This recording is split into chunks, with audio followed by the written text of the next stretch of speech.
Hi, it's Evan. I was gonna record a bit in this closet because I'm in a new house. I mean, like, new vacation house. I was gonna record a bit in this closet and I was gonna just be in the closet for the whole video.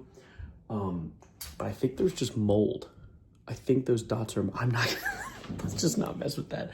Let's talk about YouTube though, and turn this light off so I don't forget.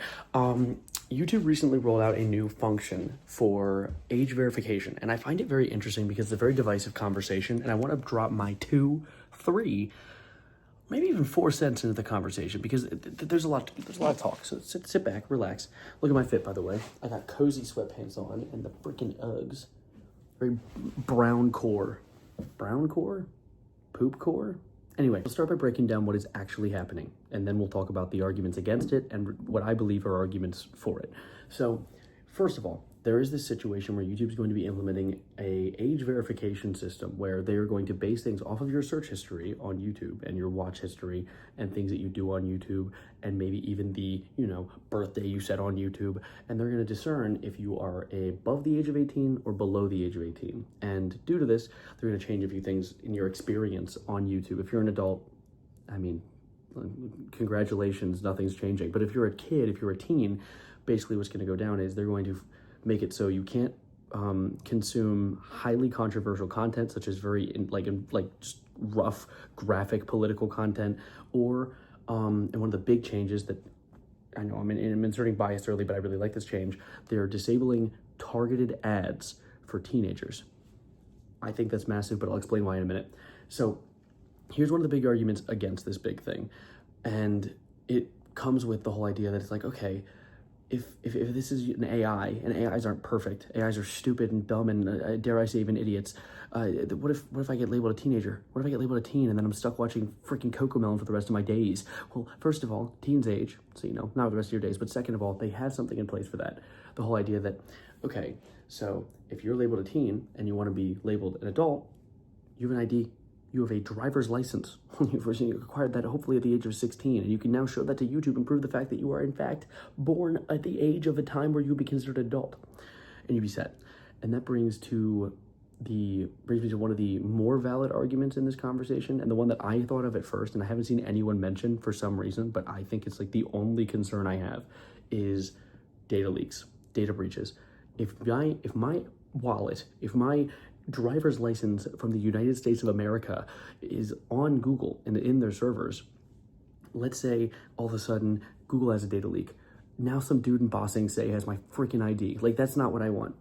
I don't know why I said Bossing Say. I don't even know if that, I can't confirm or deny if that place still exists, because I'm just thinking of that no war in Bossing Say meme. I have no clue what I'm talking about. Please don't listen to me, but also listen to me, but something different.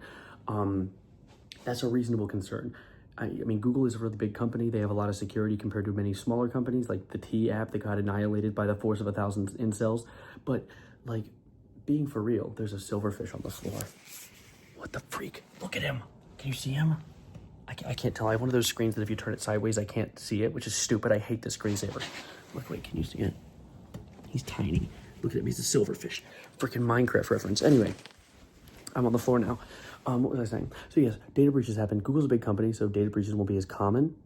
But buddy, like they're inevitable. Google has breaches all the damn time, and so yes, of course, my ID is likely going to get out there, because I watch comic book content, and what if I want to watch a YouTuber from my childhood, get some nostalgia, watch some Dan TDM, watch some Smosh, watch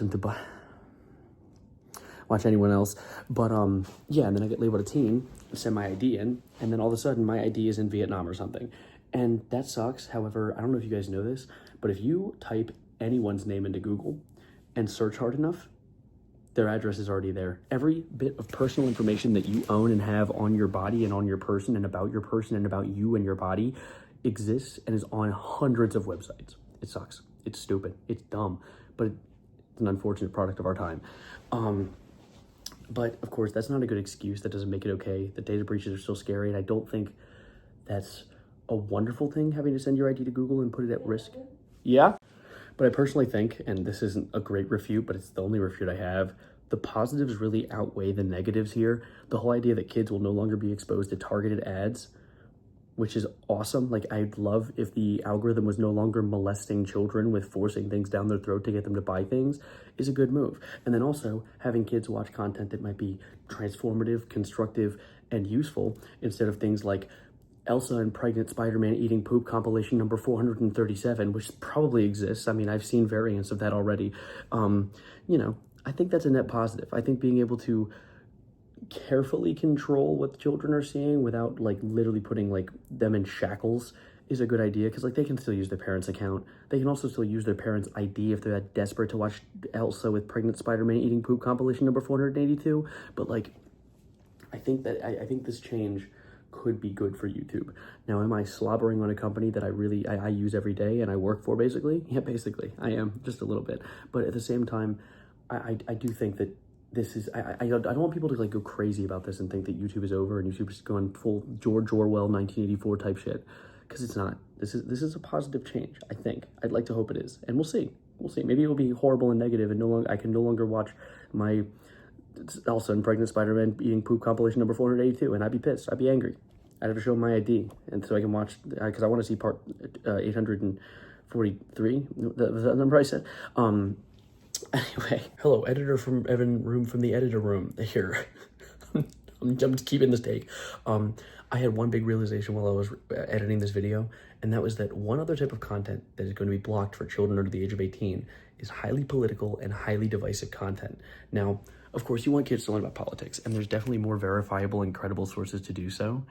Definitely not calling myself out for that. I definitely don't make political content on my main channel, and I'm not going to be cooked by this. But you know what type of channels are going to suffer horribly from this, and got me cheering, popping off freaking confetti in my room? Those Andrew Tate, Charlie Kirk motherfucker. They're gonna be cooked.